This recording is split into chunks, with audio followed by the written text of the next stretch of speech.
De retour à Entre nous, exclusivement sur les ondes de TV Rogers. Et ce que vous voyez à l'écran est la couverture du nouveau roman de Didier Périès, Mystère à Natagamou, Le secret du borgne, pardon. Et on en parle justement, elle est avec nous pour nous parler de ça. C'est du secret du borgne. Oui, parce qu'il n'y en a qu'un en fait, OK. c'est déjà pas mal, mais oui, c'est un des personnages qui apparaissent dans le roman. Dans le second roman. volume. Donc là, c'est la suite du premier qui était sorti, Opération Clandestino. Oui. Mystère à Natagamou. Donc, on retrouve nos personnages, Éric Capicbois, Olivier Beaumerle et leur ami Œil d'Aigle. On remet un peu en contexte, c'était quoi justement le premier volume, là? Alors, deux jeunes femmes qui se sont quittées pendant leur enfance, Oui. qui habitaient dans le même coin du pays, au nord du Québec, se retrouvent finalement après leurs études universitaires. Une est médecin, L'autre vétérinaire. vétérinaire, c'est ça? Donc, pour différentes raisons, elles reviennent au même endroit qui est leur région d'origine, finalement. Mhm. Et le hasard fait qu'elles se retrouvent, Oui. évidemment. Mais l'installation, ça c'est dans le premier tome, Oui. finalement, l'installation ne se fait pas comme elle l'aurait voulu.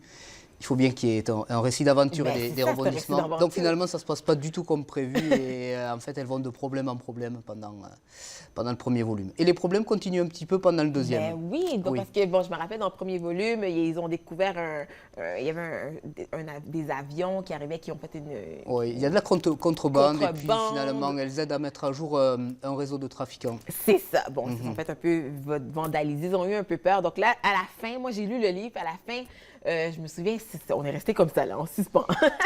Ben, oui, ça se terminait par une personne qui se présentait à la porte, mais en fait, on ne savait pas qui c'était. On savait pas Donc, qui il y avait un genre de suspense. Et donc, c'est la suite. C'est la suite. Comment c'est le livre? On sait qui est à la porte tout de suite, dès le début?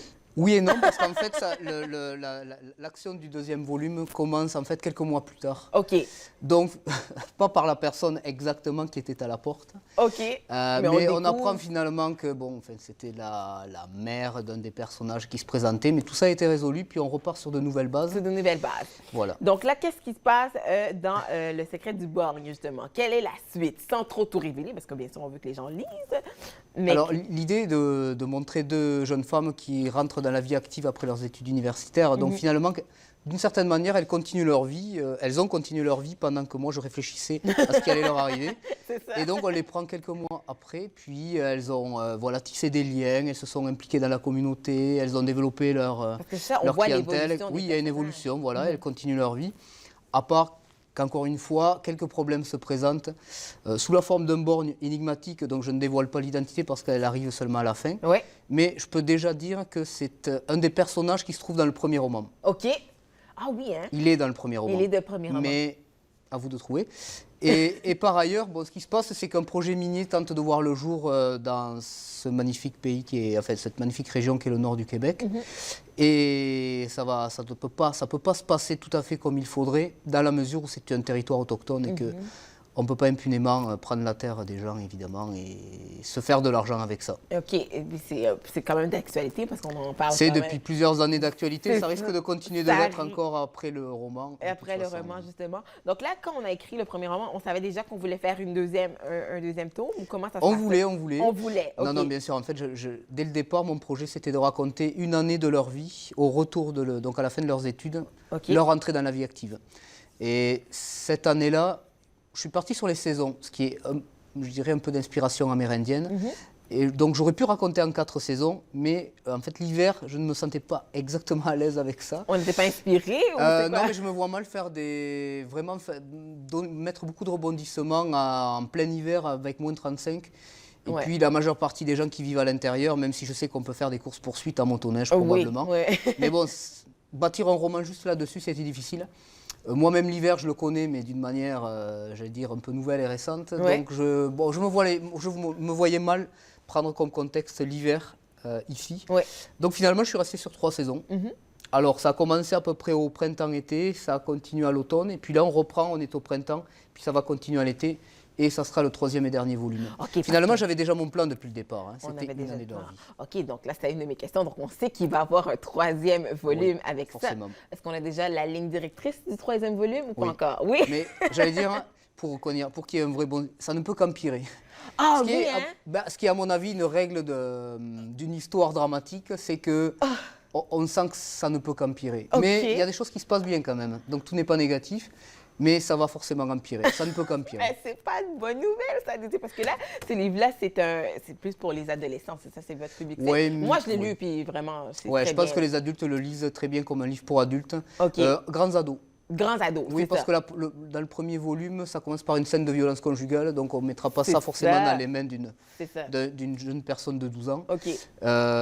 Et les personnages sont adultes, leurs préoccupations sont des préoccupations d'adultes, et les enjeux dans le roman sont des enjeux de grands. Ce qui ne veut pas dire que ça ne va pas intéresser les jeunes non plus, après tout. On n'est pas Mais c'est obligé de les intéressant. prendre pour des ados un peu immatures, ils peuvent s'intéresser aux choses de C'est grands ça, aussi. parce que, bon, je disais, c'est quand même des sujets d'actualité, parce que, bon, c'est ça aussi qu'on aborde. Je pense qu'aussi, dans un sens, que ce soit un peu les plus jeunes qui le lisent, ils vont avoir un certain volet, peut-être être plus au courant, justement, de ce qui se passe. Que ce soit un peu, est-ce que vous êtes inspiré de choses qui se passent vraiment, Je suis dans ce sens? assez informé comme Assez informé, c'est ça. garçon. Non, je m'informe beaucoup Oui. en fait et je collecte pendant plusieurs années soit je prends des notes, soit je collecte des articles de journaux. Donc je tiens à jour, j'ai beaucoup d'informations vraies Oui, c'est ça. pour faire une fiction réaliste ensuite qui tienne la route un petit peu. Mais c'est surtout un roman d'aventure et de suspense. Donc C'est ça. finalement, le but du jeu, c'est qu'il y ait des rebondissements, qu'il se passe des choses, qu'on ait envie de voir comment ça se passe dans leur vie à Erika Olivia. Et, Et Œil d'Aigle, que je sais que lui a quand même il y a un parcours plus difficile. on va dire. C'est ça. Oui. Parce que lui- Alcoolisme, puis dans les forces canadiennes, C'est ça. puis bon, syndrome post-traumatique, Exact. ce qui arrive à beaucoup de C'est soldats ça, de toute manière. C'est ça. Donc, je trouve ça intéressant, justement, qu'on aborde ces sujets-là quand même dans ce livre-là. Par la bande, disons, Par la parce bande, que je n'ai jamais cherché à faire vraiment un roman sociologique Mhm. ou psychologique. Mhm.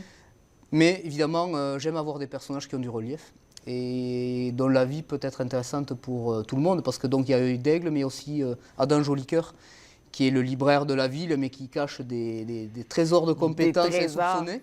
Et puis Erika Olivia, qui ne sont pas des personnages tout à fait monochromes non plus, qui ont leurs caractéristiques et leur relief, disons, elles aussi. Écoute, on va pouvoir se procurer le livre qui est déjà disponible depuis le 17 février. Merci beaucoup, Didier Merci Périès. beaucoup. Donc, allez vous procurer le livre Mystère à Natagamou, le secret du borgne, disponible aux éditions David. Nous, on fait une courte pause et ça se poursuit entre nous exclusivement sur les ondes de TV Rogers.